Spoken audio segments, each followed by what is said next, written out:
Today I am going to discuss about the Newton's second law of motion. And in the previous video, already I have discussed about the Newton's first law of motion. So I hope maybe all of you know the Newton's second law of motion because already you have studied in the class 9th or 10th also. It's also given in the 9th and maybe in 10th also it is given here. But here, once again I would like to remind you what is the Newton's second law of motion. As you know, the statement of the Newton's second law of motion, the rate of change of momentum is directly proportional to the applied force. So, according to Newton's second law of motion, simply you can say the rate of change of momentum of a body is directly proportional to the applied force, and this change takes place in the direction of force. So, I hope maybe all of you know the statement of the Newton's second law of motion.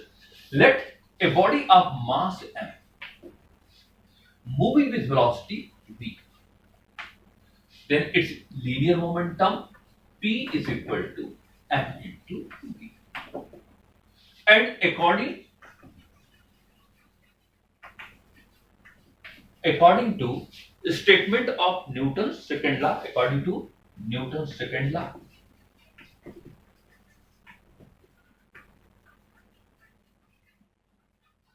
you can say here F means applied force is directly proportional to rate of change of momentum. So you can see here F is directly proportional to rate of change of momentum dp upon u, right?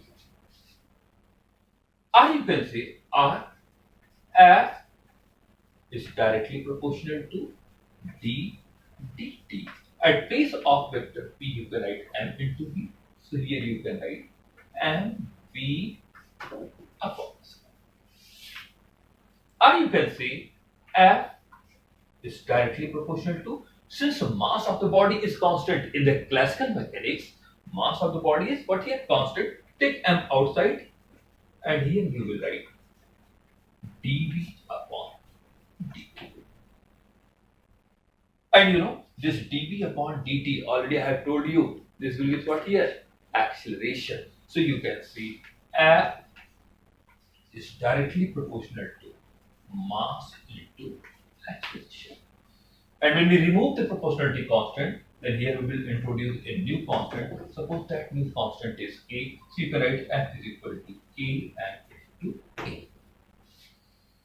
And you know, when force is 1 Newton, mass is 1 kilogram, acceleration is 1 meter per second square, then k is equal to 1. So, if F is equal to 1 Newton, m is equal to 1 kilogram, and acceleration when we consider 1 meter per second square, then k is equal to 1. So, when k is equal to 1, then you can say F is equal to m into a. This one is the basic equation of the classical mechanics. It means the Newton's second law of motion will give what formula? Force is equal to mass into acceleration. As you know, the SI unit of force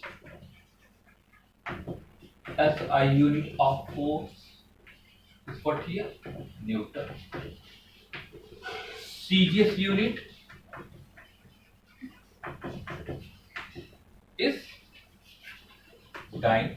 And also you know the relation between the Newton and dyne, which already you have proved in the class 10. 1 Newton is equal to 10 to the power 5 dyne. So simply you can say here 1 Newton is equal to 10 to the power 5. Here I am not going to give the proof how you will get this one. I hope maybe all of you know this. So 1 Newton is equal to 10 to the power 5 dyne. And the dimension of the force,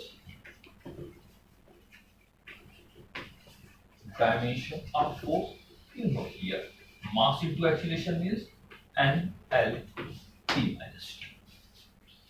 So SI unit of force Newton, CGS unit dyne, relation between SI and CGS system of force 1 Newton to 10 to the power 5 dyne, and dimension MLT to the power minus 2. You know, besides this one is also there is a gravitational unit of force. And the gravitational unit of force, as you know, gravitational unit of force is kgf and gf. These two are called gravitational unit of force. And these gravitational unit of force is generally used to give the weight of the body. Body का wait देने के लिए हम ये gravitational unit use करते हैं. And as you know 1 kgf is equal to 9.8 Newton and 1 gf is equal to 980 Newton. So in this way you can say gravitational unit of force which is generally used to give the weight of a body or in this unit weight of the body is expressed and 1 kgf 9.8 Newton and 1 gf is equal to 980 times. Suppose I am saying here if the weight of a body is 10 kgf. Suppose I am saying the weight of a body is how much here? 10 kgf. It means the mass of that body is how much here? 10 kg. This one is mass of the body. So simply, if the mass of a body, weight of the body is given, then also you can find out the mass of the body here. So these are what here? SI unit, CGS unit, and gravitational unit of the force. Now next topic is impulse of a force. I hope maybe this term is new for all of you. Actually, impulse is what here? Mathematically, when a large amount of the force act on a body for a short interval of time. Large amount की force जब किसी body पे बहुत थोड़े समय के लिए काम करती है, then the product of that force and the time for which it act, that product is called the impulse. And impulse is denoted by J. So you can write J is equal to F into delta T. Actually, F is what I am saying here? A large amount of the force, delta T, time for which this force is act on a body. जैसे हम कहें कि when a cricketer hit the ball with a bat, तो bat से ball पे जो force लगाया जाता है means this ball comes in the contact of the bat for a short interval of time. Then the product of that force and the time for which this ball comes in contact, that will give what here? Impulse. So mathematically, impulse is the product of force and time for which that force is act on the body. And impulse of the force which is given by J is equal to F into delta T. It also written as how? You know, by Newton's second law of motion, force is equal to mass into acceleration. So M into A and this one is delta T. Or you can say M, acceleration is delta V upon delta T. Rate of change of velocity is acceleration into delta T. So delta T is cancelled by delta T. Now here you can write this one is equal to what here? M into delta V. M into delta V. Delta V means change in velocity. So suppose if the initial velocity of the body is u and after some time final velocity becomes v, so change in velocity becomes v minus u. So you can write this one is m, at place of delta v we can write v minus u. Or you can say this is equal to mv minus mu. It means J is equal to mv minus mu. What you have taken? V is the final velocity, u initial velocity. So product of mass and final velocity, this one is called final momentum. Initial momentum and final momentum minus initial momentum is called, this one is what? A change in momentum. And change in momentum is represented by delta P. So you can write J is equal to delta P. It is very interesting result here. It means the impulse of a force is equal to change in momentum. And several times this question we also asked in your exam. He proved that the impulse of a force is equal to the change in momentum. If initially the body is in rest, अगर body initially rest में है तो u is equal to 0. Then this quantity becomes 0. Then you can say this impulse is equal to linear momentum m into v. And now from here you can say J is equal to F into delta T, and this J is also equal to the change in momentum. So there are the several examples which is based on this impulse. So J is equal to F into delta T. From here you can say F is equal to J upon delta T. And now try to understand here. F is inversely proportional to delta T. इसका मतलब जितनी देर तक body रहेगी contact में, क्या करेगा?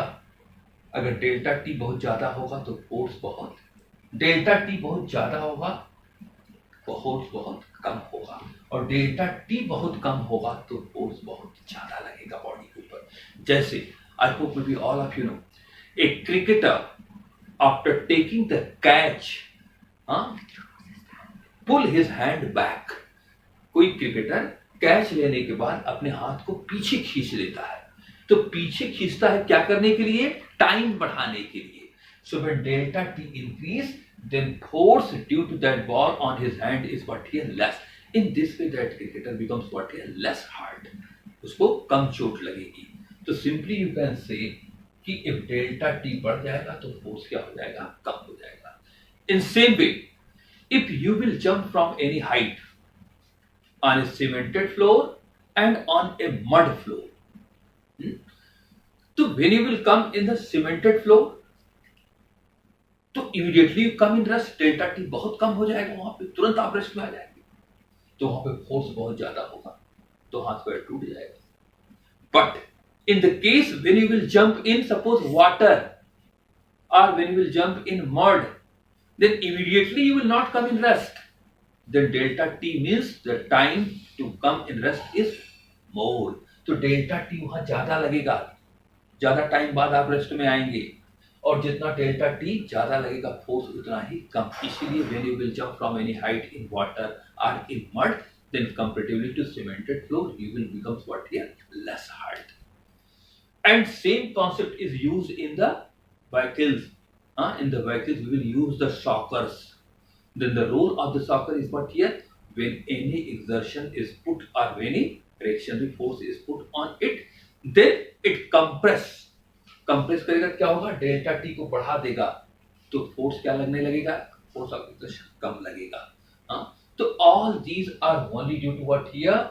To increase the time, and when time will be more then force will be less. तो this is the simply the concept behind that, और simply you can say the same concept behind this impulse. Now Newton's third law of motion, and this one is also called law of action and reaction.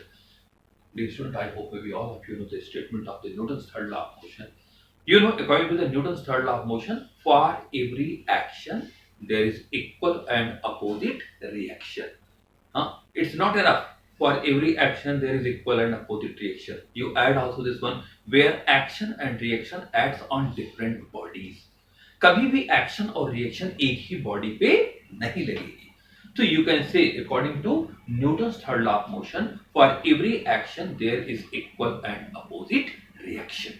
Suppose a body A will exert a force F A B on B. मान लेते हैं body ए ये force F A B लगा रहा किसके ऊपर? B के ऊपर। एज ए एक्शन, अगर इसको हम एक्शन दें तो एक्सपेरिमेंटली ये देखा गया कि बॉडी बी भी बॉडी ए के ऊपर एक फोर्स लगाएगी, and suppose this body B is exert a force on A, that force is what here? FBA.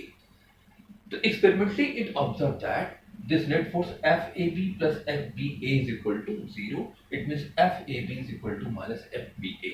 इसका मतलब force FAB, force due to A on B and force due to B on A, both are equal in magnitude but opposite in direction, and both are acting on different body.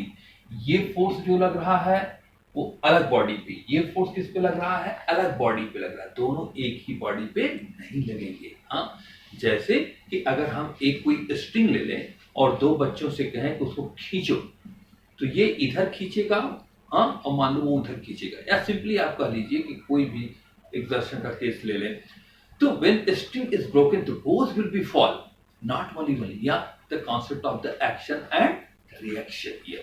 So according to the statement of the Newton's third law of motion, for every action there is equal and opposite reaction, where action and reaction acts on different body, not on same body here.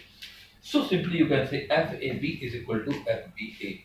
Force due to A on B, which is FAB, is equal to force due to B on A, which is FBA. You have written here. तो simply you can say both are equal in magnitude and opposite in direction.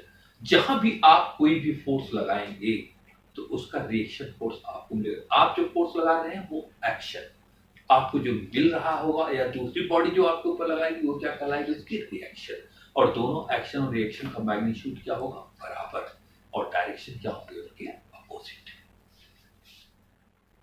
There is also the several example of the action reaction of the Newton's third law of motion.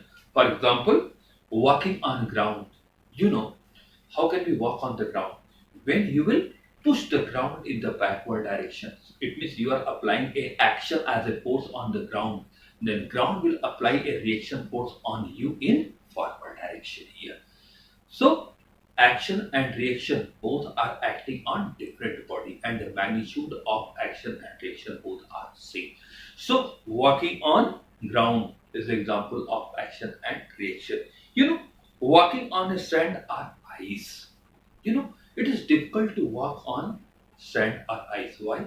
Because when you will be walk on sand, then sand will displace back. So in this way, the reactionary force by the sand on you becomes very less. आपने तो बहुत ज्यादा force लगाया sand के ऊपर, sand displace कर दिया पीछे, और उस अमाउंट में सैंड आपके ऊपर रिएक्शनरी फोर्स नहीं लगा पाया। So in this way you can say, and same thing also happen in the case of ice. When you will walk on the ice, when you will push the ice, your leg will be what here, go back, sleep, and you will not get the same amount of the effort or same amount of the reaction by the ice on you. So in this way, this is what here difficult to walk on the such type of the cases here. Third, pulling a cart by a horse. हाँ, जो बैलगाड़ी वो घोड़ा गाड़ी होती है, horse जो होता है, that will be also works on the action and reaction. Swimming is also the case of the action and reaction. जितने आप वाटर को क्या करते हैं, पुश करते हैं back, so you are applying a pushing force on the water in the backward direction, then you will receive a reactionary force by the water on you in the forward direction. And fight of the jet plane, that will be also the example of what here, action reaction. Firing of a gun, when you will fire a gun, तो bullet जितनी तेजी से आगे निकलती है as an action force, same amount of the recoil you will receive on the bullet in the backward direction. So all these are the example of the action and reaction, means it obeys the Newton's law of motion. Today one more thing I would like to tell you about the law of conservation of linear momentum. ध्यान से सुनिए, what is law of conservation of linear momentum? In the absence of the external force, अगर हम बाहर से कोई force न लगाएं, then the total momentum of a body is remains constant. तो बॉडी का टोटल मोमेंटम हमेशा क्या रहेगा, कांस्टेंट रहेगा। तो according to law of conservation of linear momentum, in the absence of external force, the total momentum of the body is remain constant. लेकिन ये word होना चाहिए, in the absence of external force. So dear student, today we go through the topic what I have discussed about the Newton's second law of motion, impulse, Newton's third law of motion, and in the next video I will give you the some problems based on first law of conservation of linear momentum, and then we will start to solve some problem based on the Newton's law of motion, or simply you can say use of the Newton's second law of motion determining the acceleration and also the tension in the different